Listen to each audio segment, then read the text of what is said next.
Ayun, magandang araw sa inyo. At ito, dumating na itong aming pinagawa. Hindi ako sinama pagkuha nitong aming pinagawa. Pagkaka-excite ng aking partner. At yan, nakabukas yan.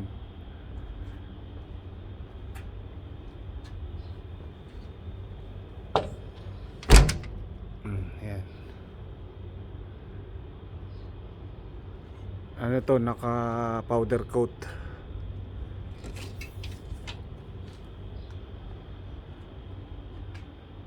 Ayan. At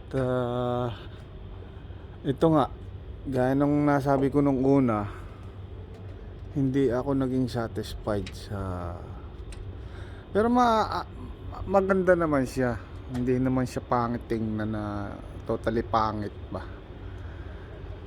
Okay pa rin siya. Ang isang hindi ko nga nagustuhan to, nakaangat. Ayan, hindi ipinantay dito. At ang isang nakita ko nga, kaya ganito ginawa nila, mas mabilis gawin kaysa dun sa iniisip ko na nakalubog to, para itong pumantay. At ito pa hindi ko nagustuhan sa kanila, naglagay sila ng rito. Ewan ko kung pinaobra nilang nila ito o mga pinaglabisan ba. Ayun pa isa. Ayun. Ayun ang isa kong lusot ang tubig doon. Ito. May butas siya. Hindi ako talaga naging marami akong ito okay lang to, nasa baba. Ito nilalagyan to ng silicone. Ng parang alikitran, parang okay lang to. Problema ito. At yun ang isa kong hindi na ayun, tas hindi lusot ang tubig.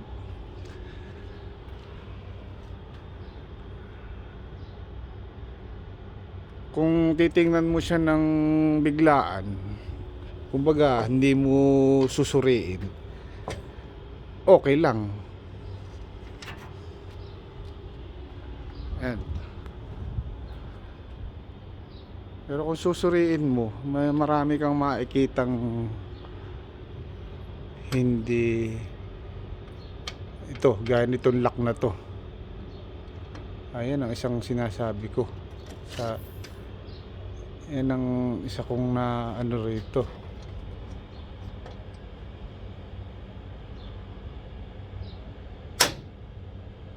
Kasi tinatanong ko yung bossing ko kung tinesting ba sa leak test to. So wala to. Lusot ang tubig yun, no? Lusot ang tubig sa loob.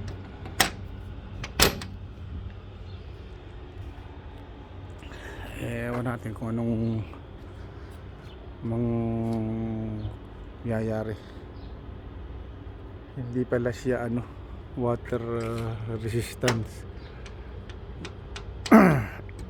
Yung ginamit na lock lusot ang tubig. Ayan, nakaangat.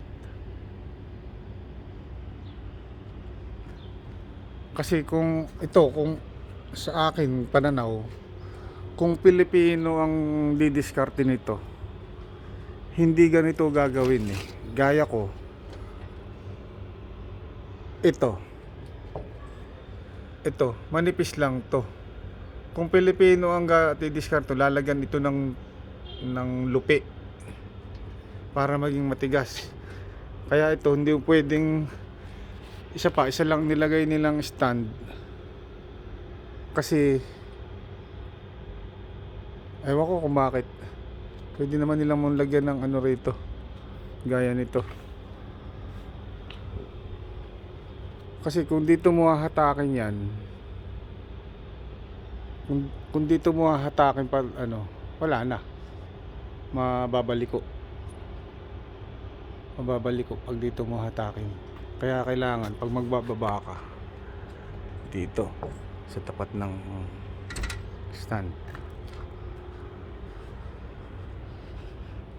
Satisfied naman yung aking bossing. Ito yung sa kabila.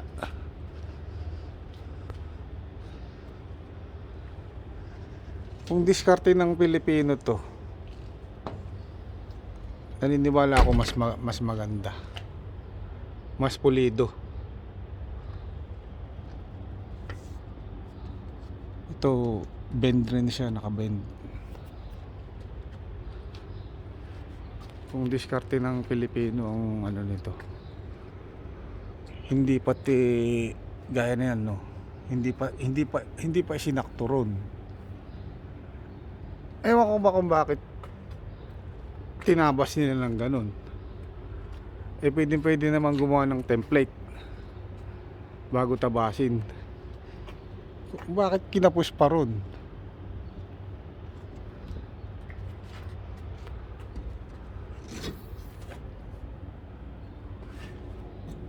Ito, makinis ang tabas nito. Hindi gaya nung isa.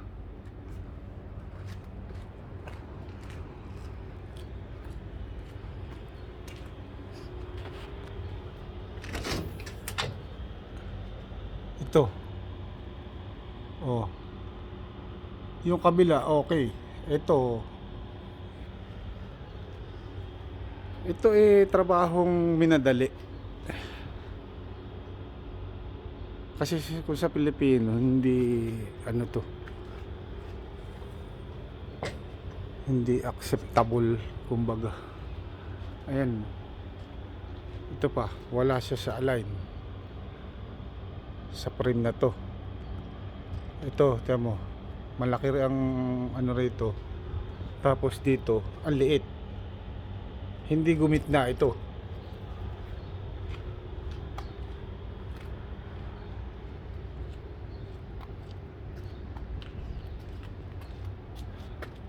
Ito maganda-ganda itong kabila na ito. Pati ano, wala siyang dugtong rito. Ito walang dugtong. Dito lang sa baba.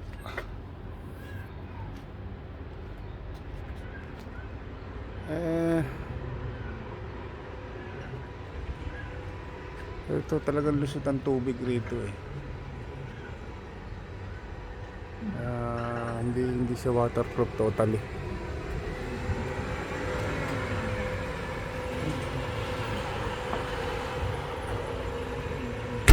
Tapos yun, bingkong, yung sulok na yun, nakaganon. Hindi naman siya pangit tingnan, lalo na pag narito ka, nakaganyan. Pero kung susuriin mo ng malapitan, hindi ako gaya ito medyo sumabay ito. Yung kabila hindi, medyo sumabay ang hubog nito. At yun, gaya ito, lumampas pa hindi pa siya tiniretso rito. Ito may diferensya. Pero bakit nagkaganon? Hindi, tabas talaga nila ang ano, palpak talaga ang tabas dito, lumubog to. Ay talagang ano,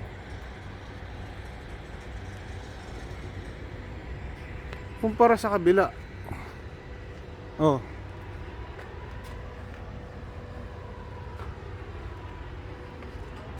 Hindi ako na ano, ito mais-ice ito kumpara dun sa kaliwa.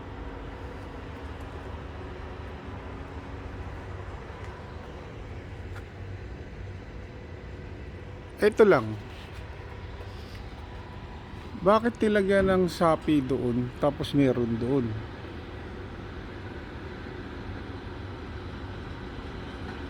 Dinagdagan doon, dinagdagan dito, pabalik. eh talagang ano,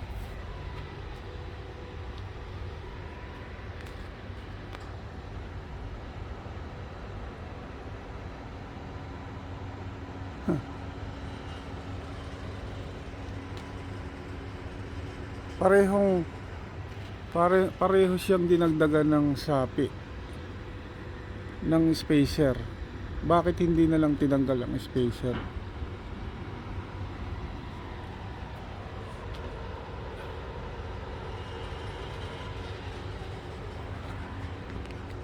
Kaya pero okay na. Kasi nga minamadali namin to. Eh pag masyadong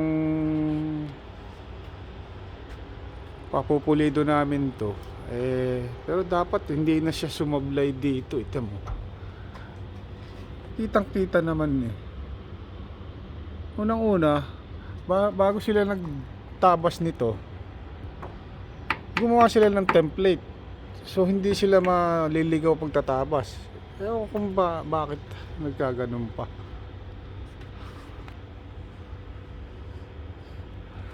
Eh, kaya nga sabi ko dun sa partner ko, yung diskarte ng Pilipino hindi ganyan. Paniguradong hindi ganyan. Okay.